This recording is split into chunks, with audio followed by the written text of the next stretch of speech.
नमस्कार मंडळी. कोकणामध्ये पावसाळ्यात अशा रानभाज्या भरपूर भेटतात. त्यातलीच एक टाकळ्याची भाजी आहे. तर मुलं आहे ना, भाजी खायला बघत नाही. त्यामुळे आपण काय करायच्या, या भाज्यांपासून असे वेगवेगळे पदार्थ तयार करायचे. मुलं ना आवडीने ही रेसिपी खातील. पावसाळ्यात जी भेटणारी टाकळ्याची भाजी आहे, खूप पौष्टिक भाजी आहे. ह्यापासून मी आज खमंग अशा पुऱ्या तयार करून दाखवणार आहे. ती टाकळ्याची भाजी आपण साफ करून घ्यायची. देठं घ्यायची नाही, पानं घ्यायची, स्वच्छ धुवून घ्यायची आणि मग कट करून घ्यायचे.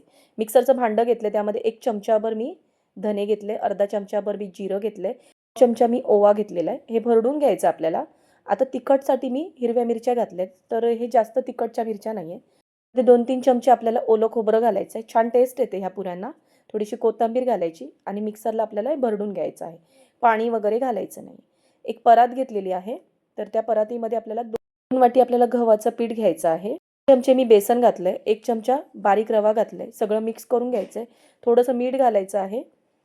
हे सगळं आता मिक्स करून घेतलंय. ह्यामध्ये 1 चमचाभर आपल्याला मोहन घालायचं आहे. तेल चांगलं गरम करून घेतलेलं आहे. तर आता हे सगळं एकदा मिक्स करून घ्यायचं आहे, हे मोहन या पिठामध्ये. आणि व्यवस्थित हे तेल ह्या पिठामध्ये मिक्स झालं पाहिजे. तर आता हे पीठ सगळं मी व्यवस्थित मिक्स करून घेतलेलं आहे. आता ह्यामध्ये आपल्याला जे आपण मिक्सरला एक मसाला तयार केला होता, तो आपल्याला घालायचा आहे. सुका कोरडा असा हा मसाला तयार केला आहे. जरासुद्धा पाणी वगैरे मी घातलेलं नाही आहे. त्यामध्ये ना अर्धा चमचाभर मी आलं लसूणची पेस्ट घातली. तुम्ही पाहिजे तर हा मसाला करताना त्याच्यामध्ये 5-6 लसणाच्या पाकळ्या आणि छोटासा आल्याचा तुकडा घातला तरी चालेल. तर आता ह्यामध्ये आपल्याला घालायची आहे टाकळ्याची भाजी, जी आपण कट करून ठेवली. सगळी आपल्याला मिक्स करून घ्यायची आहे या पिठामध्ये. आधी पाणी वगैरे घालायचं नाही आहे. मिक्स करून घेतलं आहे. यामध्ये हळद घालायचं आहे. मीठ वगैरे जर कमी असेल तर आपण मीठ थोडंसं घालायचं आहे. तर आता व्यवस्थित हे सगळं मिक्स करून घेतलेलं आहे. आता आपल्याला थोडं-थोडं करून पाणी घालायचं आहे. जसं आपण चपाती करताना जसं पीठ मळतो ना, तसंच आपल्याला हे पीठ मळून घ्यायचं आहे. पातळ वगैरे हे पीठ करायचं नाही आहे. तर आता हे थोडं-थोडं करून मी पाणी घालून चांगलं हे पीठ आता आपल्याला व्यवस्थित मळून घ्यायचं आहे. पीठ आता व्यवस्थित मी हे बघा मळून घेतलेलं आहे. तर आता चांगलं परत एकदा व्यवस्थित मळून घेते मी. याला थोडंसं तेलाचा हात लावून आपण मळून घेतलेलं आहे. तर पीठ आता मी चांगलं 10 मिनिटं साईडला ठेवलं होतं. कारण रवा घातल्यामुळे व्यवस्थित तो रवा ह्याच्यात भिजला पाहिजे. त्यामुळे मी 10 मिनिटं हे पीठ ठेवलं होतं. तर आता हे पीठ चांगलं मुरलं गेलेलं आहे. यामध्ये थोडंसं वरून तेल लावते आणि ह्याचे आपल्याला ना छोटे-छोटे गोळे करायचे. जसे आपण लिंबाच्या आकाराचे आपल्याला गोळे तयार करून घ्यायचे. तर गोळे तुम्ही आधी तयार करून ठेवला, की पटापट हे पुऱ्या आपल्याला लाटून होतात. तर आपण हे बघा गोळे तयार करून घेते. गॅसवर आधीच तेल मी गरम करायला ठेवलेलं आहे. तर आता काय करायचं, आपल्याला ह्याला सुकं कोरडं पीठ काही लावायचं नाही आहे. थोडंसं आपण आहे ना तेल लावायचं आहे, गोळा घ्यायचा आहे आणि आपण लाटून घ्यायचं आहे. हे बघा. तर अशा पद्धतीमध्ये आपल्याला ह्या पुऱ्या करून घ्यायच्या आहेत. जरासुद्धा ह्या पुऱ्या उचलताना वगैरे अशा फाटत नाही आहे. व्यवस्थित हे पीठ झालेलं आहे. हे बघा.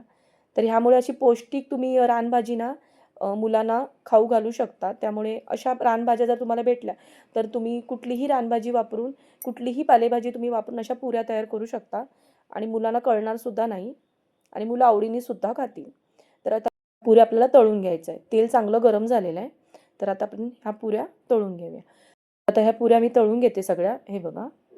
खूप सुंदर असा कलर येतो ह्या पुऱ्यांना आणि खूप छान लागतात. खमंग अशा या पुऱ्या लागतात.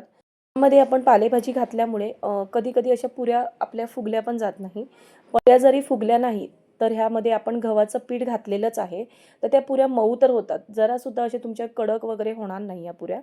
तर पुऱ्या फुगल्या नाही तरी काही प्रॉब्लेम नाही आहे. ह्यामध्ये टाकळ्याची भाजी घातल्यामुळे काही-काही पुऱ्या फुगलेल्या नाही आहेत. तर तुम्ही सांगाल, की पुऱ्या फुगल्या नाही आहेत, हे नाही.